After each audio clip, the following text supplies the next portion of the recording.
Hey everyone, today and absolutely positive, I'm going to get into you're getting ready to travel. Let's assume you're getting ready to head off to the Philippines. I want to give you some things I wish I had kind of known before I went, and maybe even some pointers on travel and such. But when you get there, you understand the Philippines is a wonderful place, but like anywhere, there is crime. There are people that will try to pickpocket you. Unfortunately, because there is some poverty, one of the really uncomfortable things you'll see is I stayed in the city in Cebu City at a place called the Mandarin, and at the Mandarin, there was always these kids begging. All the time out front, and whenever my fiance and I would walk to the Ayala Mall that's near there, um, there was little boys, little girls, and stuff, and they're putting their hands in your pockets and grabbing your hand and trying to get money and stuff, and it's a tough thing. You kind of have to ignore it because bottom line is they're being run by these groups of adults, and these kids don't get anything, and if you give them stuff, it just encourages them to keep doing that.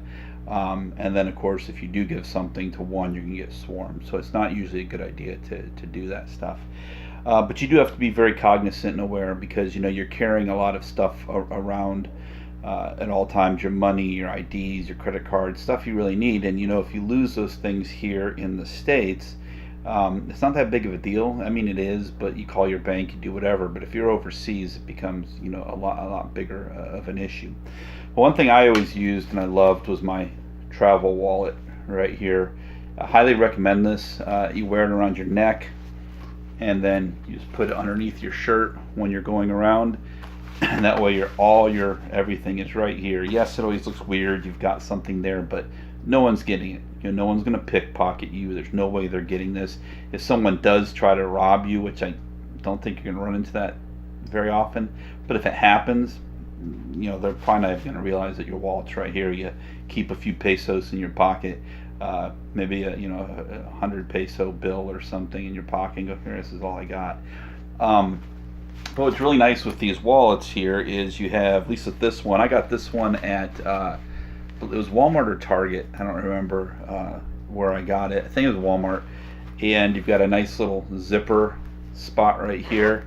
Oftentimes what I would keep right there would be my credit cards, and maybe even some folded up bills, because at least in the Philippines, there's anywhere from 47 to 50 peso to every dollar. So let's just say 5,000 peso is $100. But you have all those different bills, and they're all different colors, and you can fold them up, and you can see by color, what the bill is, and that way you're not pulling out this wad of cash. If you need to pay, you just go in here and you look for the color of the bill, and you pull it out. Your credit card's there. You zip that shut. Also, what's nice with this is, you have all these different pockets in here, and when you're traveling in the airport, well, look, I even still have a. What was this one from? This is from Los Angeles. So this is when This is when I was coming back from the Philippines on my last trip. Went through LA. This is with American Airlines, but I flew with Cathay Pacific at that time. But anyway, you can put your passport in here. You can put all of your identification in here, and then that way, when you come into the lines, you pull it all out. You show everybody what you need, and then you take this. And the big mistake some people make if you don't travel a lot, especially if you're not travel overseas, is you want to throw this inside when you take the bin through the TSA and they're going to go do the x-rays and stuff. Don't throw this in your bin. Throw this in your backpack. I always recommend you carry a backpack because it is something you're allowed to bring. It's like an extra piece of luggage that you can put a lot of stuff in, and it's a carry-on. You can bring that in no matter what, and it doesn't count as a piece of luggage. You throw this in the backpack that you have, zip it up, and then take it back out. You've got all your stuff right here once again for you.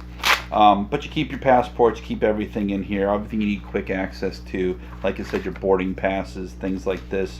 And another important thing, if you're going there to meet your Filipina, keep all of these boarding passes, every one of them that you get, because immigration, USCIS, U.S. Customs and Immigration Services, when you do your applications to get married, you need all this stuff. You need everything. Keep everything. Every receipt. Get rid of nothing. Keep it all. Very, very important stuff. So that's why to this day I still have all that. And then this one also has a nice pocket over here to where you could put big bills and stuff, and like a wad of cash if you needed for extra, that you just zip up there. And everything's right here, quick and easy. So I highly recommend you get one of these travel wallets. They're just great. They're absolutely great. Another thing people don't think about is this isn't just the Philippines. It's like you go anywhere and you drink the water. You might not be used to the water and you can get sick, but in the Philippines in particular, even at the hotels and stuff, you want to be careful, even with brushing your teeth. So what I did is I ordered this online. I don't even remember the name of the company here anymore. It's from Pure, P-U-R. But what's really nice is, this is dirty from last time I used it, it's a water purifier. So what you do is, a little spigot that pops out here, the top opens up, you fill that with water, you close it back up, and then this pulls up like this, right? And then I might even get some water still, but no, okay, you press that down and the water all goes right into this cup. It's now purified, and you don't have to worry about getting sick or what have you. Use that to brush your teeth, rinse your mouth out and everything. Anytime you use water out of a tap, something like this, highly recommended. This one worked great. I've never gotten sick when I was in the Philippines. Another thing is, a lot of people know this already, but you still need one of these converters right here with these kind of plugs here, because everything you have is going to have your typical, American plugs that you're used to, which you'll plug into here, but this you'll plug into your outlets. This is an adapter too. I don't remember where I got this adapter from, but anyway, it has this plug. You plug it into the outlets there. And it works for many different countries usually, and then of course you can just plug your stuff into this. You need one of these for even the most basic of things. So don't forget, I'm gonna get this at Walmart. I think like $12. I don't remember. And then also you'll always need these USB ports and hubs. Highly recommend you have with the plug-in and what have you, because you need to be charging all kinds of devices all the time. And of course you'll plug this into one of these, and then you'll just do all your USB ports. Those are some basic things. Make sure you have. And again, there's plenty of other things you're going to want to have. Try to travel light too. I have traveled to the Philippines for a month at a time with only carry-on. Had one small carry-on rolling bag plus a backpack, and I was able to stay for a whole month with just that. You really don't want to travel heavy. There's no need, especially if you're going there to see your fiance, your Filipina fiance or what have you. My wife now, who's my fiance at the time, when I did run out of some clothes, we would go to Ayala Mall, go to the Metro Market there. She'd buy some little packets of cleaner, detergent, and just wash clothes in the sink, hang them up to dry, and I always had clean clothes. Or when we went back home to visit the family, she'd just clean some of the clothes there. So it really isn't a big deal. Plus there's plenty of laundry places which are dirt cheap to buy stuff from. So those are just a couple of things that I would say, bring with you when you're traveling. When you do travel, with the way things have changed, I'd be super cautious, really, about going through China. It's unfortunate to say. I use a website called Cheapo Air, cheapoair.com, to do all my flights. I really do find they do a great job of finding you some of the best flights. Use their website, but don't be afraid to call either, and really tell them what you need, what you expect. Because if you call them and you explain what you're trying to avoid, what you need, what you don't, they'll get you some good flights. They'll make sure they're scheduled the right way.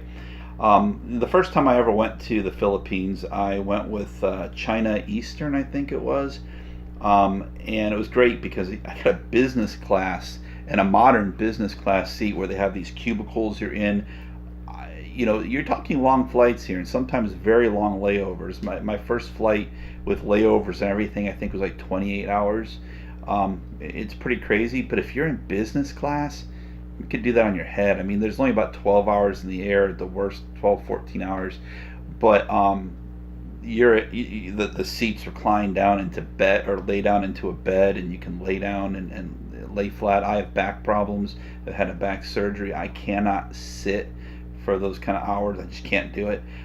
So having that ability to lay down was very important. The problem with business class is it can cost you $6, $7, $8,000 for a round trip ticket. Well, if you go to Cheapo Air and you catch it at the right times of the year, I think I paid $1,200 for business class that flight, which was an amazing deal.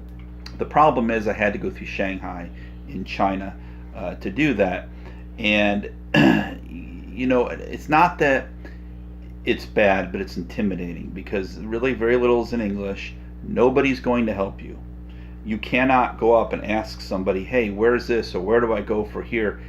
No, they're going to look at you like you've got four heads and go away. We want nothing to do with you. You're just not going to get help. Now, once I found the business class lounge for the airline I was with, yeah, the people in that business class lounge is wonderful. And again, what's great in the business class lounge is there's showers, there's food, there's drinks, and it's all included, which is so when you got to sit there and wait like that, that $1,200 is so worth it. And once you get to the Philippines, everything's so inexpensive there. I mean, I'm going to tell a little bit more about the Mandarin, but when I stayed at the Mandarin for a month, I think it was like $600 for an entire month there, and that also included breakfast for me and my fiance every day. And we're not talking like a continental breakfast with rolls and stuff. Full buffet breakfast, all you can eat, good food.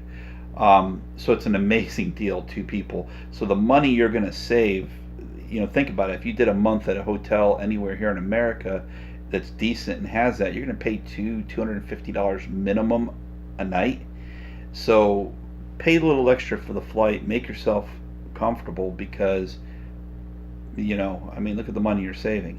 But anyway, I went through Shanghai, and it's really the best thing I can tell people is, just follow the herd kind of, but when you get there, you're a foreigner. Follow the signs that say foreigners.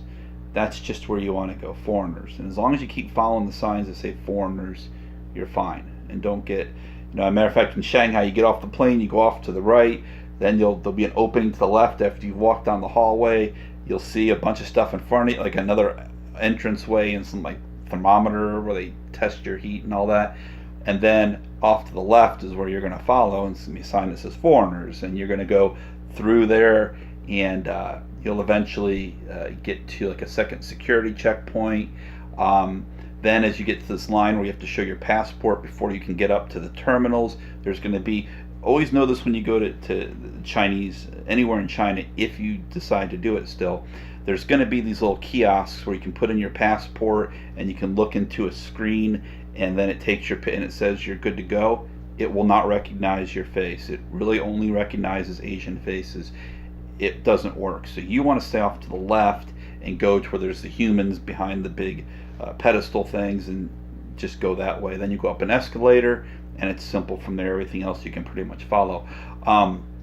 It's really not that bad, but I don't know if I'd recommend going through Shanghai right now, especially if you're an American or a Canadian. Unfortunately, there's fears there. I've gone through Hong Kong, and I could say before everything kind of got weird in Hong Kong, I flew with Cathay Pacific because that's their main hub, but I flew, in that case, premium economy. And I paid more for that premium economy than I paid for business class when I flew China Eastern. And again, premium economy, though, is still a huge step up from regular economy.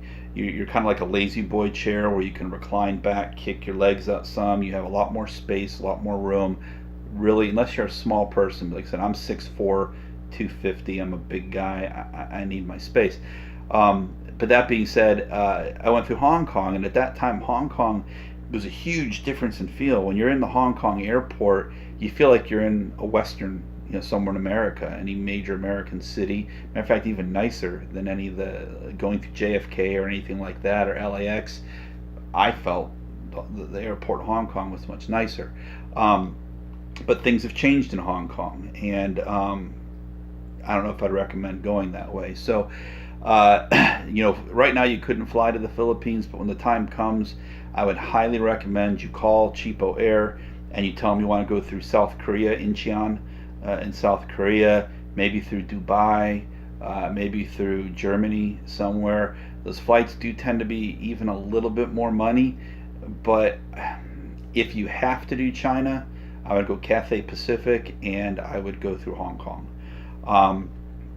And then from there, you can take a flight right into Mactan Airport if you're going to Cebu, and that's Lapu-Lapu area, and that's where you'll want to go. Of course, if you go to Manila, you fly into the Manila airport. I've not done that, but either way, you can, if you whether it be from Hong Kong or Incheon, or I think you can even get some flights through Japan. That's what I would do for sure. Avoid China at the moment, unfortunately. But those are some quick little tips right there. I'm going to make this video a little bit on the short side. I will try to get into more things. Again, if you have any questions, I do put in the description down below my email. It's from an old podcast of mine. I always put that in there. It's twoidiotstalking@gmail.com. I don't want to think I'm insulting anybody. That was just, I was one of the two idiots that used to talk on the podcast. So I'm still just using that email. But if there's questions you have, if you think, when the time comes that you're going to travel to the Philippines, and you want some pointers and things, places to stay, Agoda, by the way, for hotels isn't a bad one to do, to find some pretty good deals in Cebu. The Mandarin Hotel is where I've always stayed when I'm in the city center, although there's a lot of really good ones that are just fine there. Quest is a good choice in that same area. But I like the Mandarin, and I've stayed there several times and been very happy. But anyway, feel free to email me. I'd love to help. If you're going there for the right reasons, to find a good woman to love and to respect, and I want to help you do that. I want women in the Philippines who are looking for men and Westerners and foreigners to find good Westerners and foreigners. And if you're there for the right reason, I want to make sure you don't make a mistake and misunderstand anything. So I'll help you any way I can. But anyway, if you like this content, I know I'm very amateurish. I'm still trying to figure out how to do these videos and not drone out and not be boring, but I'm doing my best. Please like, subscribe, share, save, turn on the bell icon so that you can make sure that you get updates whenever I post a new video.